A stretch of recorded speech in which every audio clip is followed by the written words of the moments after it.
श्रीमद् धर्मराजा ज्वरेंद्र प्रणीत जो वेदांत परिभाषा है, इस वेदांत परिभाषा के अंतर्गत अंतिम परिच्छेद प्रयोजन परिच्छेद का विचार हम लोगों का चल रहा था।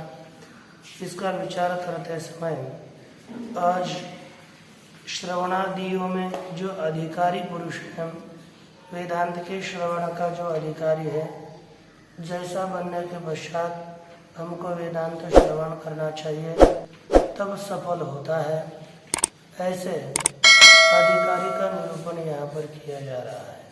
यहाँ कहते हैं आगे, श्रवणादिषु च मुमुक्षूणाम अधिकार। श्रवण, मनन और निधिध्यासन, इनमें मुमुक्षुओं का अधिकार होता है। काम्य कर्मणे फल कामस्य अधिकारित्वात्। जो काम्य कर्म है, काम्य कर्म में फल की कामना करने वाले पुरुष का अधिकार है। और मुमुक्षा में कैसा है? का मुमुक्षायां च नित्यानित्य वस्तु विवेकस्य यामुत्र फलभोग विरागस्य शमदमादि तितिक्षा श्रद्धा समाधान श्रद्धानां च विनियोगः। कहते मुमुक्षा में इन तीनों का विनियोग होता है, तीनों इनका उपयोग होता है। मुमुक्षा होने के लिए ये तीन चाहिए। एक, नित्यानित्य वस्तु विवेक, नित्य क्या चीज है और अनित्य क्या चीज है, इसका विवेक होना चाहिए। और एतद विवेक पुरस्सर ही मुक्त होने की इच्छा हो सकती है। हम लोगों को तो होती नहीं, वार्ता भिन्न है, क्योंकि हम लोगों को कोई भी अच्छी चीज खराब लगती है और अपना पूर्व संस्कार होता है, इसके कारण खराब चीज को अपना मान लेते हैं और अच्छी चीज को छोड़ देते हैं। ये स्वभाव है प्रत्येक, यानी ये मलिन चित्त का बोधक स्वभाव है। इससे अच्छी चीज अच्छी नहीं लगती, बुरी लगती है। तो परमात्मा तो हमको अच्छे लगने चाहिए, उनकी प्राप्ति के लिए दिन रात प्रवृत्ति होनी चाहिए, लेकिन वो प्रवृत्ति नहीं होती, क्योंकि बस शाब्दिक नित्य क्या है और अनित्य क्या है इसको जानते हैं। वास्तविक नित्य क्या है और अनित्य क्या है इसका विचार कभी कोई करता नहीं। जब पुस्तक पढ़ना हो, पाठ लगाना हो, उस समय विचार करेंगे, लेकिन नित्य ये वस्तु यथार्थ है कि अयथार्थ है इसका विचार नहीं करेंगे। इसलिए मुमुक्षा होती नहीं। कहते कि क्या करना चाहिए? नित्य अनित्य वस्तु विवेक एक है, और इसका विनियोग मुमुक्षा में होता है। ये होने के बाद ही मुमुक्षा वास्तविक होती है। यह मूत्र फल भोग विराग। फिर ठीक है, ये जो संसार है नित्य और अनित्य, ये तो यह का संसार अनित्य, स्वर्ग आदि संसार सब अनित्य है, लेकिन उस अनित्यों में भी प्रीति नहीं होनी चाहिए। यह यहाँ के लोग, यहाँ के पदार्थ और अवैध अर्थात स्वर्गलोकी पदार्थ विषय, उनके फल भोग के विषय में वैराग्य, इसका भी मुमुक्षा में विनियोग होता है। शम दमो परति तितिक्षा समाधान और श्रद्धा, इनका भी तितिक्षा मुमुक्षा में विनियोग होता है। दूसरा दिया अंतर इंद्रिय निग्रह शम।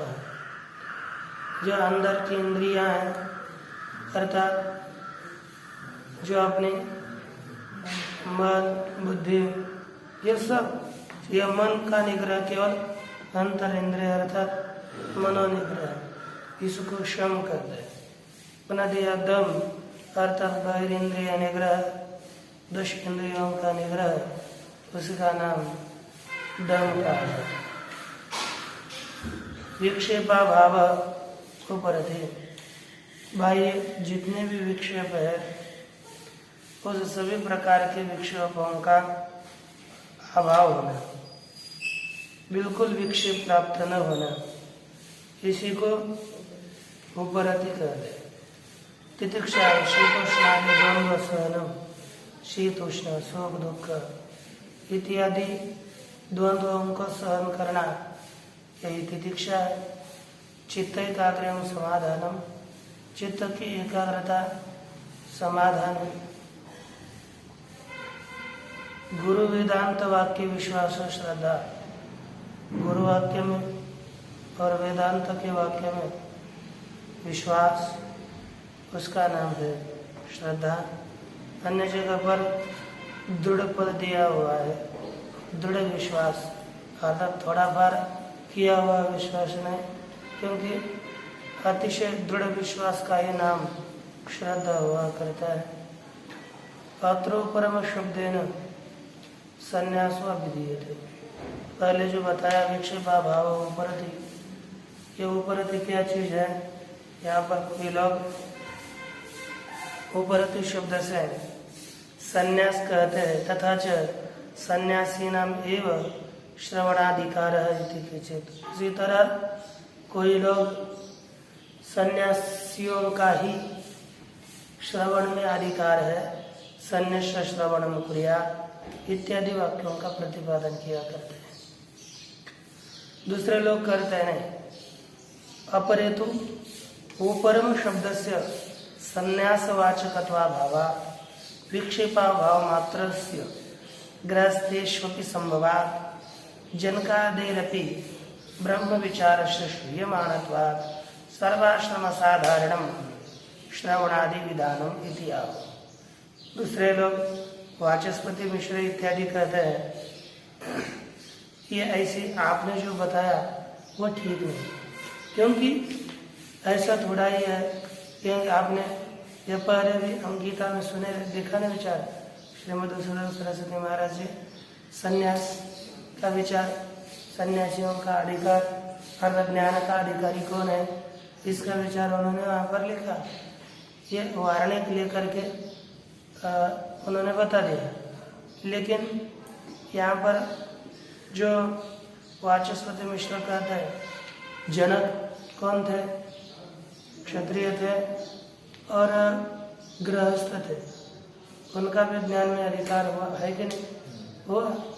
इसलिए ये कहना ठीक बात नहीं है कि ज्ञान में अधिकार केवल सन्यासियों का ही है।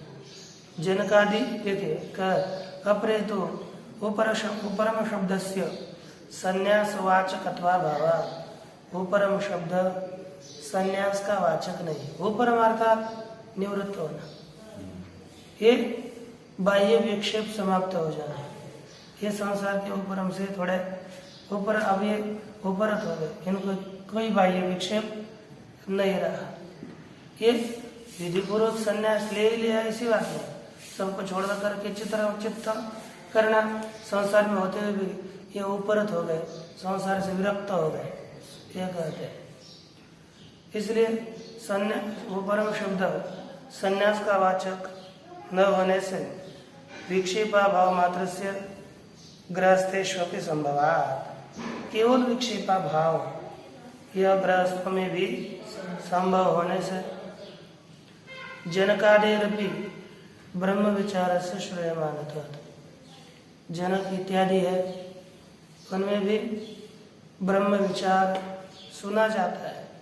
इसलिए सर्वाश्रम साधारणम श्रवणादि विधानम इति आहुः, सब आश्रमों के लिए साधारण समान ही ब्रह्म श्रवणादियों का विधान है, ऐसे कोई लोग कहते, अर्थात श्रवणादि सभी कर सकते हैं। फिर सगुणोपासनम अपि चित्त एकाग्र द्वारा निर्विशेष ब्रह्म साक्षात्कार हेतु, सगुण परमात्मा की उपासना भी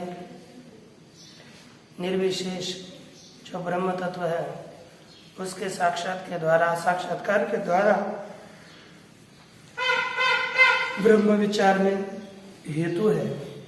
यही बताया गया कि निर्विशेषम परम ब्रह्म साक्षात्कर्तुमनीश्वराः ये मन्दास्ते कम्प्यन्ते सविशेषनिरूपणैः वशीकृते मनश्शेषां सगुणब्रह्मशीलनात् तदेवाविर्भवेत् साक्षात् अपेतोपाधिकल्पनम्।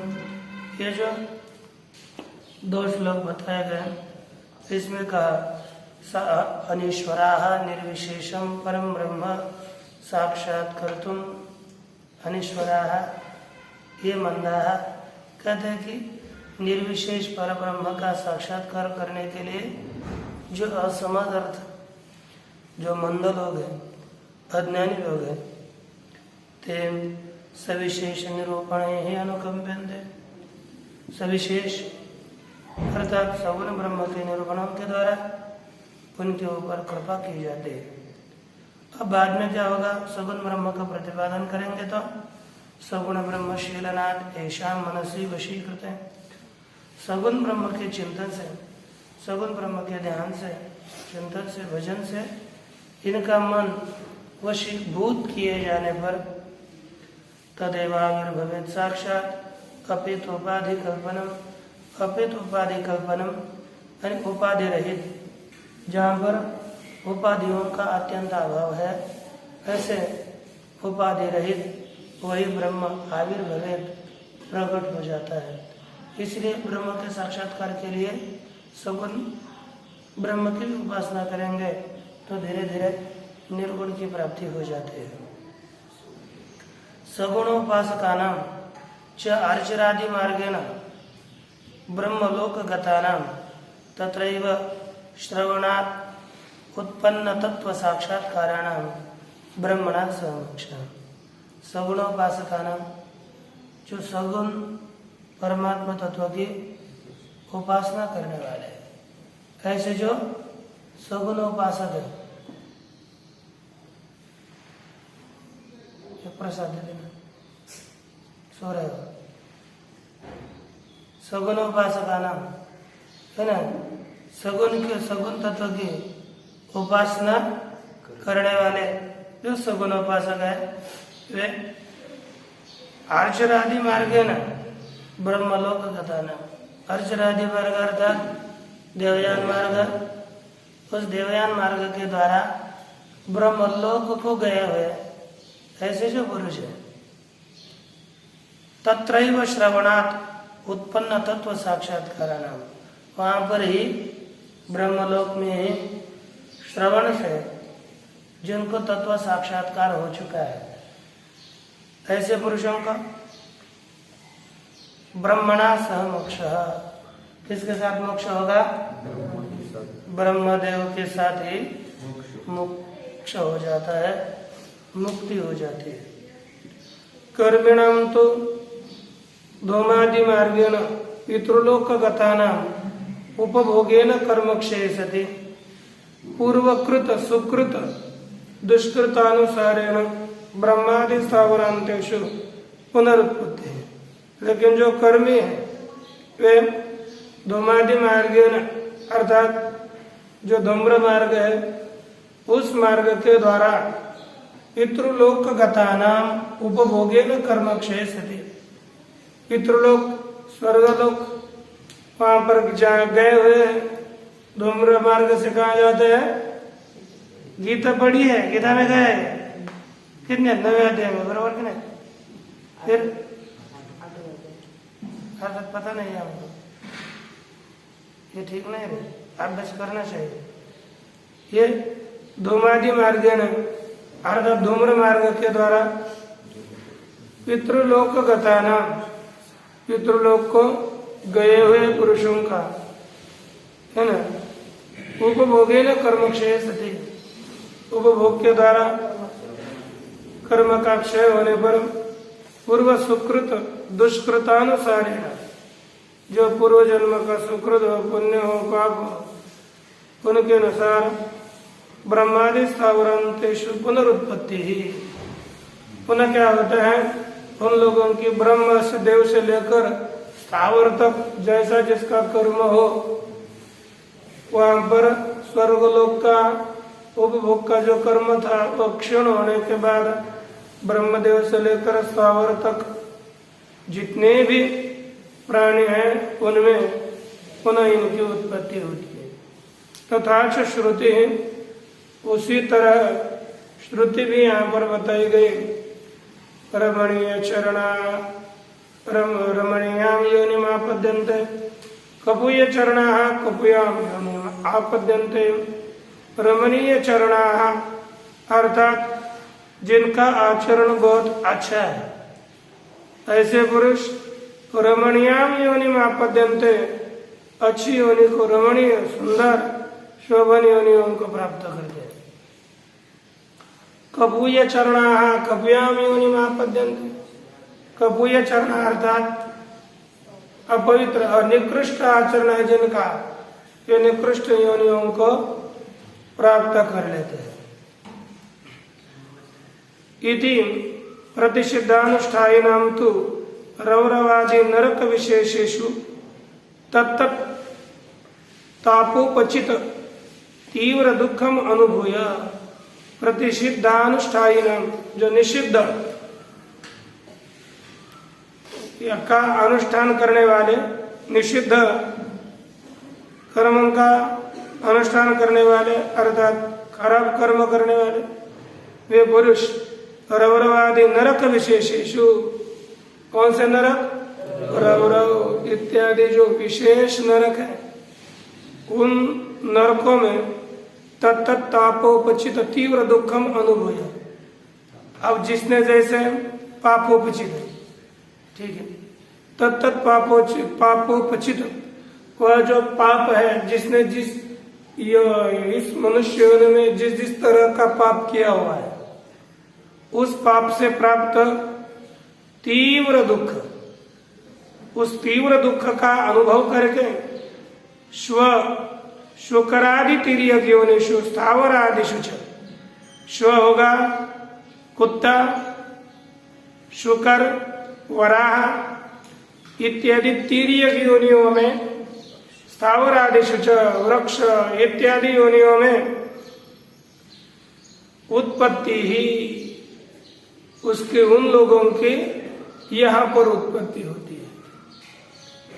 इति अलम प्रसंगात आगत प्रपंच, ये कहता है कि प्रसंग से आया हुआ जो विस्तार वह बस, ज्यादा उसका विस्तार करने की आवश्यकता नहीं। निर्गुण ब्रह्म साक्षात्कारवतस्तु न लोकांतर गमनम, परंतु जिनको निर्गुण ब्रह्म तत्व का साक्षात्कार हो चुका है ऐसे पुरुषों का ऐसे पुरुष का न लोकांतर गमनम, वह पुरुष अन्य लोक को नहीं जाता। क्या होता है फिर? न तस्य प्राणा उत्क्रामन्ति इति श्रुते है, उसके प्राण उत्क्रमण नहीं करते।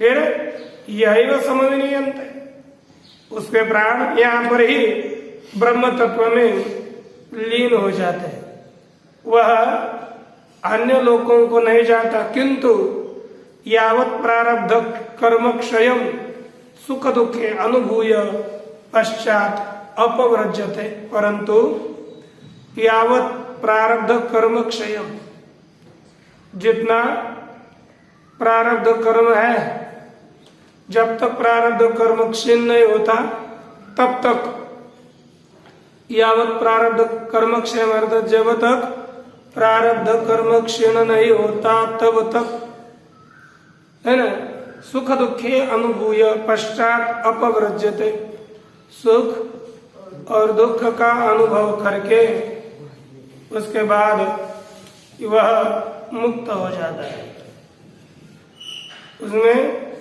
वो बद्ध नहीं रहता। इसके विषय में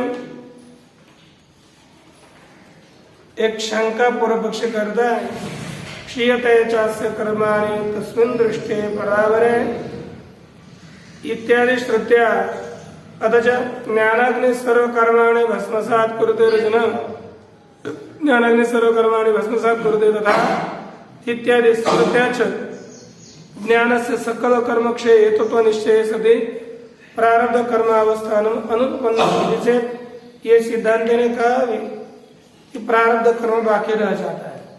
जब तक प्रारब्ध कर्म है तब तक तत्व ज्ञान होने के पश्चात भी उसकी स्थिति रहती है और फिर बाद में मुक्त हो जाता है। इसमें कहा यह हो नहीं सकता क्योंकि क्षीयते चास्य कर्माणि तस्मिन् दृष्टे परावर है। वह जो परावर परमात्मा है उस परमात्मा का साक्षात्कार हो जाने के पश्चात उसके सब कर्म क्षीण हो जाते हैं। यह श्रुति है। इस श्रुति से सब कर्म नष्ट हो जाते हैं। सब तो सब प्रारब्ध आदि सब। ज्ञानाग्नि सर्व कर्माणि भस्मसात् कुरुते अर्जुन। हे अर्जुन ज्ञान रूपी अग्नि सब कर्मों को भस्म कर देती है। इति स्मृति के द्वारा ज्ञान से सकल कर्म क्षय हेतुत्व निश्चय। ज्ञान सभी प्रकार के कर्मों के क्षय का नाश का हेतु है ऐसा निश्चय हो जाने पर प्रारब्ध कर्मावस्थानम अनुपन्नम इति चेत प्रारब्ध कर्म के स्थिति अनुपन्न है। प्रारब्ध कर्म बाकी नहीं रह सकता। इति चेत न तो यहाँ पर कहना ठीक। तस्य तावदेव चिरम यावन्न विमोक्षे अथ संपत्ति। तस्य उस व्यक्ति को तावदेव चिरम उतना ही काल है यावत न विमोक्षे जब तक वह अर्थात उसका प्रारब्ध कर्म क्षीण नहीं होता। प्रारब्ध कर्म क्षीण होने के बाद अथ संपत्ति पश्चात वह विदेह कैवल्य को प्राप्त होता है इत्यादि श्रुति के द्वारा अथवा न भुक्तम क्षीयते कर्म इत्यादि स्मृत्याच। जिस कर्म का वो भोग नहीं किया वह कर्म क्षीण है ना। अभुक्तम कर्म न क्षीयते भोग न किया हुआ कर्म क्षीण नहीं होता। ऐसी स्मृति के द्वारा उत्पादित कार्य कर्म व्यतिरिक्ता नाम संचित कर्म नाम एवं ज्ञान विनाशत्वावगमात्। उत्पादित कार्य कर्म व्यतिरिक्ता अर्थात जिन्होंने कार्यों को उत्पन्न किया है उससे अतिरिक्त जो संचित कर्म अर्थात यह उत्पादित कार्य कर्म अर्थात प्रारब्ध कर्म। इस प्रारब्ध कर्म से व्यतिरिक्त जो संचित इत्यादि है उनका ही ज्ञान के द्वारा विनाशित्व ज्ञात है। ज्ञान के द्वारा उनका विनाश होता है। यह ज्ञात होने से अन्य जो कर्म है हमारे प्रारब्ध कर्म उनका भोग करके क्षय करना है। इसलिए प्रारब्ध कर्म बचता है। ये सिद्धांत का कहना है। संचित भी दो प्रकार का है सुकृतम दुष्कृतम चेति तथा च श्रुते है तस्य पुत्रा समुदा तस्य पुत्रादाय उपयन्ते सुहृद साधु कृत्याम विश्रप पाप कृत्या। यह जो कोई ज्ञानी पुरुष होता है उसके पास पाप भी होता है पुण्य भी होता है और धन वगैरह अपमाट वगैरह होगा तो वो भी होगा। अब कहते फिर ये बाद में ज्ञानी को तो उसका लेप लगता नहीं और कर्म अपना भोग दिए बिना रहता नहीं। वो कुछ ना कुछ तो देगा ही निश्चित देगा उसका वो भोग करना पड़ता है। फिर वो ज्ञानी करे नहीं तो दूसरा कोई करे। कहते फिर वो किसको किसको चला जाता है तस्य पुत्र आदायम उपयन्ति। उसके पुत्र उस ज्ञानी पुरुष के पुत्र शिष्य वो क्या कर लेते हो धन वगैरह उनको प्राप्त हो जाता है। सुहृद साधु कृत्याम क्या कहते हैं कि अच्छी उनकी स्तुति करने वाला उनके साथ प्रेम करने वाला जो अच्छे लोग हैं वो क्या कर लेते हैं साधु कृत्याम उसके पुण्य को ग्रहण कर लेते हैं। इसलिए तत्वज्ञानी पुरुष की सेवा करने वाला मनुष्य उसको बोलते अरे उसको तो केवल सेवा मात्र से उनको ज्ञान हो गया सेवा मात्र से उनका अच्छा हो गया। ये क्योंकि उसने श्रेष्ठ पुरुषों की सेवा करी है इसलिए उसको लाभ होता है। और जो निंदा करने वाले हैं पाप कृत्यम उसने जितने पाप किए हुए हैं वो इसको प्राप्त हो जाते हैं। तो इसको प्राप्त इसकी निंदा करने वालों को पाप जाते हैं, स्तुति करने वालों को पुण्य जाते हैं, इसलिए निंदा करने वाले का नाश हो जाता है और स्तुति सेवा इत्यादि करने वालों का कल्याण हो जाता है। ऐसी स्थिति होती है। इसलिए कर्म, कोई भी कर्म हो उसको उपभोग करना ही पड़ता है। वो कर्म की इस तरह से श्रुति ने विभाग करके रखा हुआ है। पुनः पूर्व पक्ष शंका करता है, ननु ब्रह्मज्ञानात् मूलाज्ञान निवृत्तौ तत्कार्य प्रारब्ध कर्मणोपि निवृत्ति कथम निवृत्ति कथम ज्ञानिनो देह धारण पद्धति। पूर्व पक्ष कहते हैं महाराज, कभी भी ये होता है उपादान कारण के द्वारा ही उपादेय भूत कार्य की स्थिति हुआ करती है। उपादान प्रभुत कारण का नाश हो जाने के पश्चात कार्य की स्थिति नहीं रहती। यहाँ पर उपादान है अज्ञान और कार्य है प्रारब्ध कर्म। ब्रह्म ज्ञानात् मूलाज्ञान निवृत्तो, ब्रह्म ज्ञान से मूल अज्ञान की निवृत्ति होने पर तत्कार्य प्रारब्ध कर्मणों की निवृत्ति, उसका जो कार्य प्रारब्ध कर्म उसकी भी निवृत्ति होती है। तो कथम ज्ञानी नो देह धारण पद्धति, ज्ञानी को देह धारण करना ये कैसे सिद्ध होता है? इसे ऐसे शंका का उत्तर देना, अप्रतिबद्ध ज्ञान सैव अज्ञान निवर्तकतया प्रारब्ध कर्म रूप प्रतिबंधक दशायाम अज्ञान निवृत्ते है अनंगे कारात। कहते हैं ये आपका कहना ठीक नहीं, क्योंकि अप्रतिबद्ध ज्ञान सैव अज्ञान निवर्तकतया, अप्रतिबद्ध ज्ञान से अर्थात जिसका ज्ञान ऐसा प्रतिबंधित नहीं हुआ, अर्थात ज्ञान हो चुका है, कोई अप्रतिबद्ध ज्ञान ही अज्ञान का निवर्तक होने से प्रारब्ध कर्म रूप प्रतिबंधक दशायाम, जो प्रारब्ध कर्म रूपी प्रतिबंध है उस अवस्था में अज्ञान निवृत्ति है अनंगीकारात। जब प्रारब्ध कर्म रूप प्रतिबंधक आता है प्रारब्ध, उस काल में अज्ञान की निवृत्ति स्वीकार नहीं की जाती। जब कैसे जड़ भरत राजा, पहले नहीं राजा था भरत राजा, बाद में हरियन बन गया, बाद में जड़ भरत बन गया। तो जड़ भरत राजा ऐसे बोलते बोलते शब्द पड़ गया है ना। ये भरत उसका प्रारब्ध बचा हुआ था, उसके कारण वह कितना भी साधना करे लेकिन पूरी तरह अज्ञान की निवृत्ति नहीं हुई। जब प्रारब्ध प्रतिबंधक होता है तब अज्ञान की निवृत्ति नहीं होती ना। अज्ञान के लिखा है अज्ञान निवृत्ति अनअंगीकार, प्रारब्ध कर्म प्रतिबंधक है तो अज्ञान निवृत्त नहीं होगा और रहेगा। अज्ञान के निवृत्ति का स्वीकार नहीं किया गया। ननु एवं अपि तत्वज्ञानात् एकस्य मुक्तो सर्वमुक्ति से, कहते कि इस तरह भी तत्वज्ञान से एक की मुक्ति हो जाने पर सबकी मुक्ति हो जाएगी।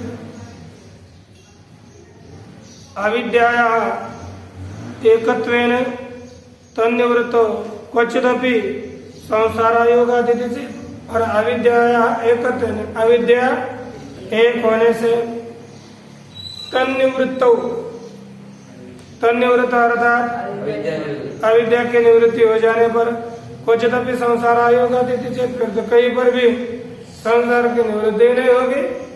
तो संसार की उत्पत्ति सिद्धि नहीं होगी, संसार भी अयोग्य हो जाएगा, क्योंकि कर्म की निवृत्ति से कार्य की निवृत्ति हो जाती है।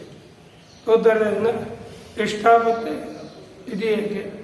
कोई लोग कर रहे इष्टापत्ति मान्य, अपरे तो एतद दोष परिहाराय, दूसरे लोग तो इस दोष के निवृत्ति के लिए इंद्र माया भी पुरुरूपयते इति बहुवचनम, इंद्र माया के द्वारा पुरुरूप बहुरूप को प्राप्त कर लेता है, ये बहुवचन। श्रुत्यनुगृहीतम अविद्या नानात्वम अंगीकर्तव्यम इत्याह, श्रुति के द्वारा अनुग्रहित जो अविद्या का नानात्व है, बहुत्व है, वह स्वीकार करना चाहिए। ऐसे कोई लोग कहते हैं। अर्थात यदि बहुवचन है इसलिए अविद्या अनेक प्रकार की है। ये क्योंकि ये दोष आता है ना, तब संसार की सिद्धि नहीं होगी, क्योंकि एक अविद्या है और तो एक ज्ञान के द्वारा निवृत्त हो गई, इसलिए फिर तो संसार निवृत्त, सबका संसार निवृत्त हो जाएगा। अरे वो पहले बताया, कोई लोग कहते हैं ये हमारा गुण से कि क्या लेना देना नहीं है, वो ग्रंथकार ने अपना मत पहले बताया। लेकिन कोई लोग कहते हैं कि माया भी तो बहुवचन है इस दोष का परिहार करने के लिए, क्योंकि एक को ज्ञान हो जाएगा तो सबका अज्ञान निवृत्त होगा, क्योंकि ये की तो अविद्या है, फिर किसी को अज्ञान बचेगा ही नहीं, ये दोष आएगा ना, उसका परिहार करने के लिए अनेक अज्ञान है, ऐसे कोई लोग कहते हैं। ये किसी का मत वैसा मानना है तो गुण से बहुत तो है, तो ग्रंथकार ने अपना बहुत प्रतिपादन किया, उसके लिए आपने दिमाग नहीं रखा क्या, वो यहाँ पर मत नहीं है, वो अलग है।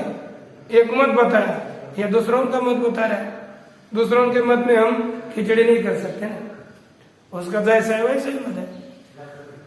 अन्य तो एक ही अविद्या, लेकिन दूसरे और भी लोग कहते हैं अविद्या तो एक ही मान्य, किसने तो अविद्या अलग मानी, लेकिन किसी ग्रंथकार ने अविद्या एक मानी है, तो अविद्या तो एक ही मानते हैं। तया एवं अविद्या अविद्या जीव भेदेन ब्रह्म स्वरूपावधारण शक्तया, लेकिन अविद्या तो एक है, उसी अविद्या के जीव के भेद से ब्रह्म स्वरूप का अवधारण करना, ब्रह्म स्वरूप का आवरण, अच्छा ब्रह्म स्वरूप आवरण, ब्रह्म स्वरूप को आवरण करने की शक्तियां अलग अलग है। अब अलग अलग शक्ति है तो जिसने जिसको आवृत करके रखा है वो आज्ञा नहीं रहेगा, जिसकी वह आवरण शक्ति निवृत्त हो गई वह मुक्त हो जाएगा।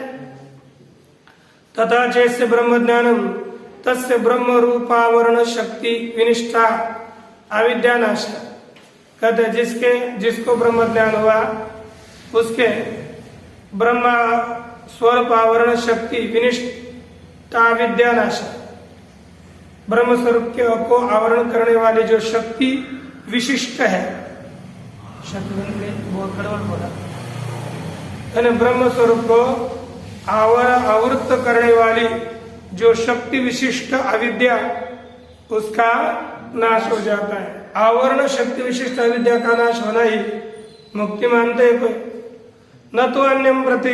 अब दूसरे ये एक की अविद्या विशिष्ट आवरण शक्ति विशिष्ट अविद्या का नाश हुआ, दूसरे के आवरण शक्ति विशिष्ट अविद्या का नाश नहीं हुआ, क्योंकि इसकी आवरण शक्ति बची हुई है, वो बद्ध है। न तो अन्य प्रति, दूसरे के प्रति इसका नाश नहीं होगा। ब्रह्म स्वरूपावरण शक्ति विशिष्ट अविद्या नाश इत्यभिपुगमात् नैक मुक्त सर्व मुक्ति।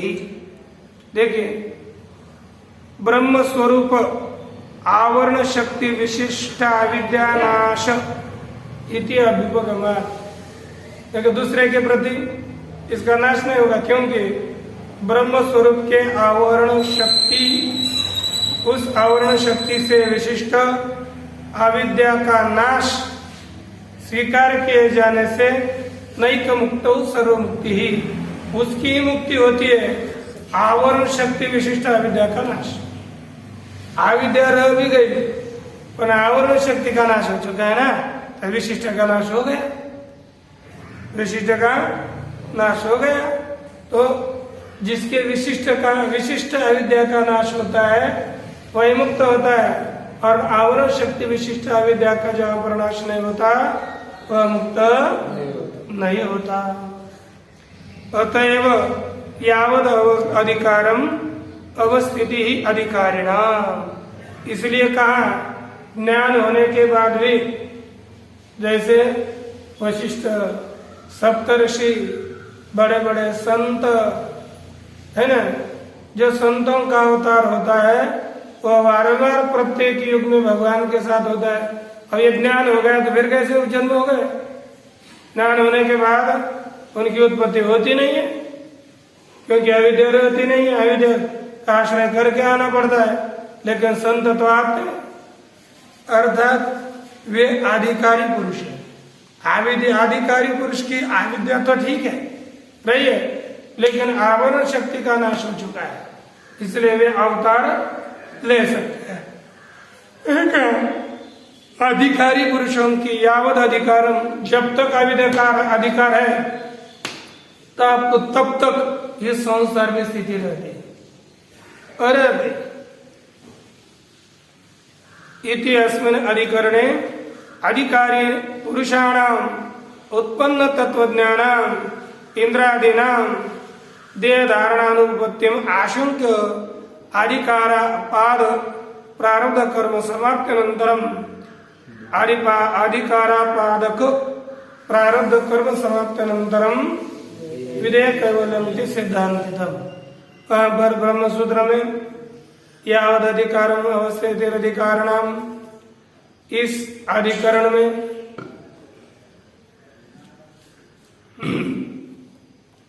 जो अधिकारी पुरुष है, अधिकारी पुरुषाणाम उत्पन्न तत्व ज्ञानाना, जिनको तत्व ज्ञान उत्पन्न हुआ है, ऐसे जो अधिकारी पुरुष है उनको पुनः इंद्रादीना, कौन से पुरुष है?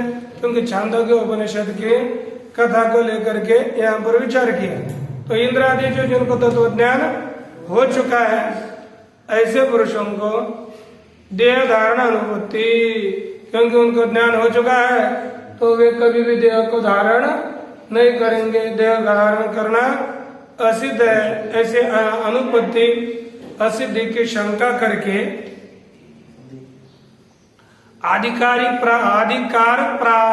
अधिकारापादक प्रारब्ध कर्म शंका ली और बताया कि अधिकार को प्राप्त कराने वाला जो प्रारब्ध कर्म है, उस प्रारब्ध कर्म के समाप्ति के पश्चात ही विधेय कैवल्य की प्राप्ति होती है। अधिकारी पुरुषों का एक कल्प का प्रारब्ध होता है, वे तब तक वैसे ही रहते, उनको बारंबार उस कल्प में जन्म हुए ले सकते हैं। इस तरह से जब प्रारब्ध कर्म से क्षीण होता है तभी वे मुक्त हो जाते हैं, ऐसा सिद्धांत किया, सिद्धांत बताया। तदुक्तम आचार्य वाचस्पति मिश्र ही, और वही वाचस्पति मिश्र आचार्य उन्होंने बताया कि उपासनादि संसिद्धि तोषतेश्वर चोदितम अधिकारम समाप्यते प्रविशन्ति परम पदम।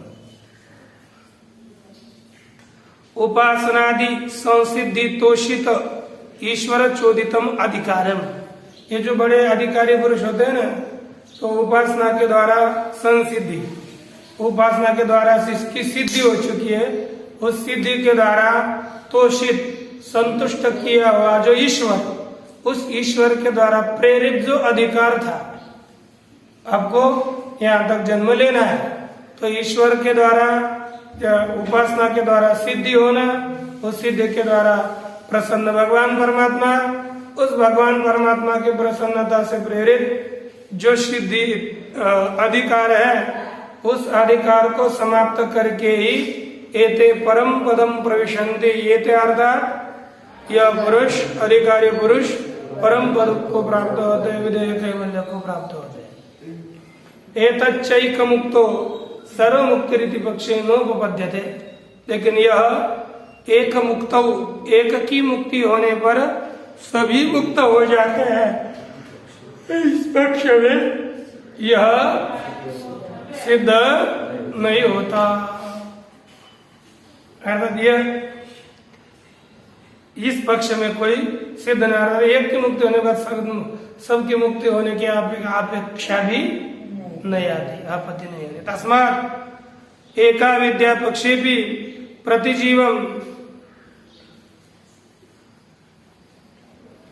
प्रतिजीवम आवरण भेदोपगमेन व्यवस्था उपादनीय, इसलिए एका अविद्या यदि पक्षे भी, एक अविद्या है, इस पक्ष में भी प्रतिजीवम आवरण भेदोपगमेन, जीवम जीवम प्रतीति, प्रतिजीवम अव्यय भाव समझ हो चुका है, अर्थात प्रत्येक जीव में आवरण के भेद का स्वीकार किए जाने से व्यवस्था उपपादनीय, व्यवस्था का प्रतिपादन करना चाहिए। तदेव ब्रह्म ज्ञानादेव मोक्ष, उस प्रकार ब्रह्म ज्ञान से ही मोक्ष होता है।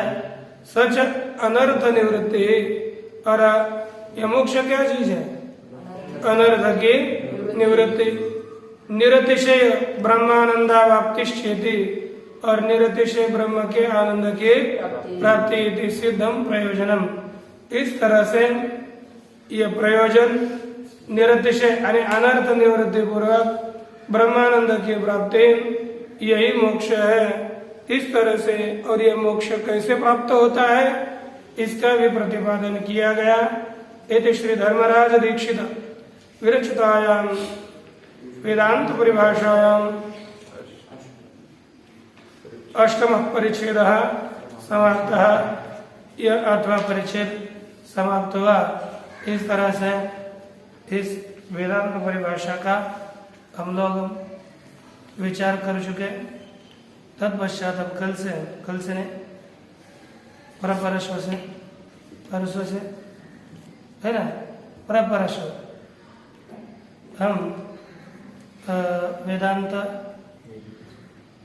ये सांख्य तत्व कौमुदी का विचार कर लेंगे।